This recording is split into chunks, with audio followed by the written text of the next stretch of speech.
Salut tout le monde, mon nom c'est Julien Brault, cofondateur de Hard Bacon. Aujourd'hui, je vais vous parler de quelque chose qui est une question qu'on me pose souvent, comme si je voyais dans le futur. Les gens me disent, Julien, est-ce qu'il va y avoir une crise économique demain matin, puis je vais perdre tout mon argent, puis on va retourner à l'état féral, puis on va se battre pour manger de la viande? La réponse, c'est que je ne vois pas dans le futur. Et que ça fait quand même plusieurs années que on voit plein de signes que bon, les valorisations dans le marché boursier sont élevées. L'autre chose que les gens n'arrêtent pas de dire, c'est que ça fait 10 ans qu'il y a eu la dernière dépression économique qui était en 2008-2009 et qu'on est dû pour une nouvelle crise économique. La réalité, c'est que les cycles ne fonctionnent pas exactement comme ça. Il n'y a pas de loi qui dit, oui, au courant du 20e siècle, il y a eu des crises économiques tous les 7 à 10 ans. Mais il y a eu des reprises qui ont duré plus de 20 ans au courant du 20e siècle. C'est difficile à prévoir. Et là, je veux pas vous inquiéter, mais comme, tu sais, j'ai commencé en disant est-ce qu'il va y avoir la pire crise économique depuis 1929, donc c'est un titre très, très fort. Il y a des gens qui le croient, puis je vais vous parler un peu de qu'est-ce qu'ils disent, mais je vous invite à prendre ça avec un grain de sel, parce que la réalité, c'est que même les gens très intelligents peuvent pas prévoir le futur, malheureusement. Tu sais, à Davos, récemment, il y a un gars qui s'appelle Ray Dalio, que je vous conseille de connaître. Qui est qui dirige le plus gros hedge fund sur la planète, qui est Bridgewater Associates. Je pense que c'est un fonds de plus que 100 milliards. Et qui est vraiment intelligent. Je vous conseille de lire son livre Principle. Puis là, je ne vais pas vous parler de Principle ce matin. Mais lui, ce qu'il dit, c'est que on devrait s'attendre cette année à plus de volatilité. Donc, il dit, attendez-vous à de la volatilité de 30% cette année, puis il prédit aussi qu'il va y avoir une crise économique dans les 2 ans. C'est un gars vraiment intelligent qui a prévu plusieurs tendances macroéconomiques, mais le problème avec ça, c'est avec tout le monde qui fait des prédictions, il y a toujours du monde qui ont raison, toujours du monde qui ont tort. Oui, le gars a écrit un livre vraiment brillant, puis il a fait beaucoup d'argent sur les marchés, mais est-ce qu'il a une capacité à voir le futur? Moi, je pense que non. L'autre chose qui m'a porté sur ce sujet-là, c'est que ce matin, je lisais dans Wall Street Journal que, il y a à peu près, depuis le début de la saison des dividendes, earning season en anglais, en moyenne, les entreprises américaines qui ont rapporté des dividendes ont rapporté des earnings, là, donc en baisse de 1,4 %, donc on parle de profit. On parle d'entreprise, puis là, on peut regarder un peu, mais mettons Delta, pour, mettons, un Google qui a battu les prévisions, même si on a vu, que l'action avait quand même diminué à cause de la baisse de marge de profit. Mais on parle d'une compagnie comme Delta, qui a manqué là, les objectifs.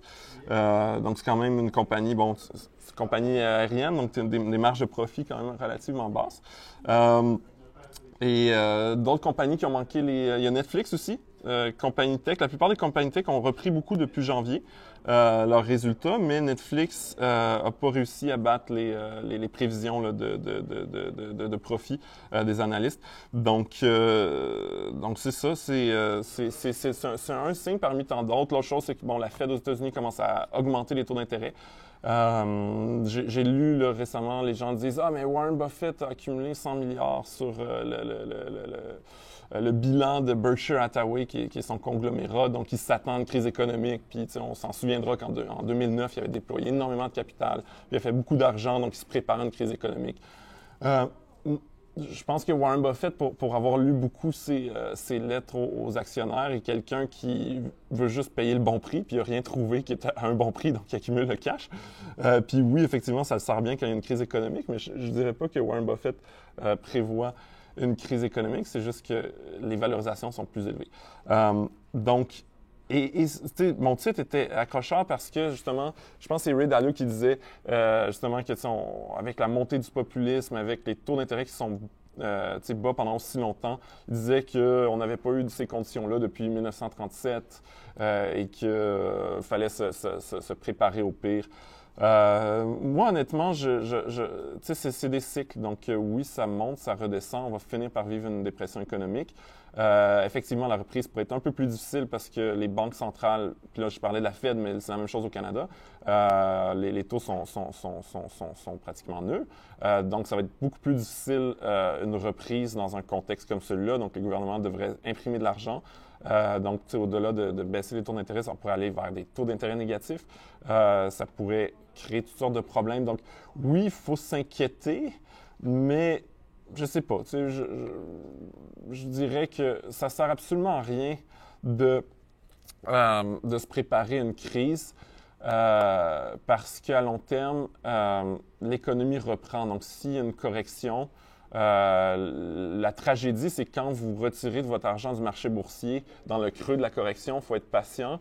Et qui sait, peut-être que la reprise économique va continuer encore pendant plusieurs années, puis vous allez, si vous restez tout en argent liquide en attendant cette fameuse crise-là, ça pourrait vous coûter très cher aussi. Donc, selon moi, l'important, c'est de demeurer constant.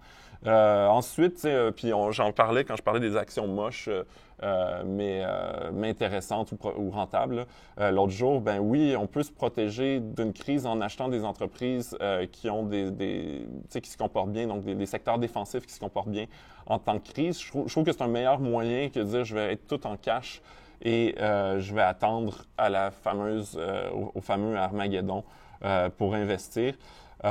Et pour ce qui est d'un scénario complètement catastrophique, moi, je suis relativement enthousiaste à court terme. Donc oui, une dépression, certainement, une correction où le marché boursier perd un pourcentage substantiel. Ça, c'est sûr que ça va arriver. Un scénario où on voit des taux de chômage de 30%, puis rien ne va plus. Honnêtement, c'est possible, ça arrive, mais il y a quand même beaucoup de choses qui sont très, très différentes de 1929. Juste notre compréhension de l'économie est très différente. Et aussi, on parle, l'économie mondiale est très interreliée.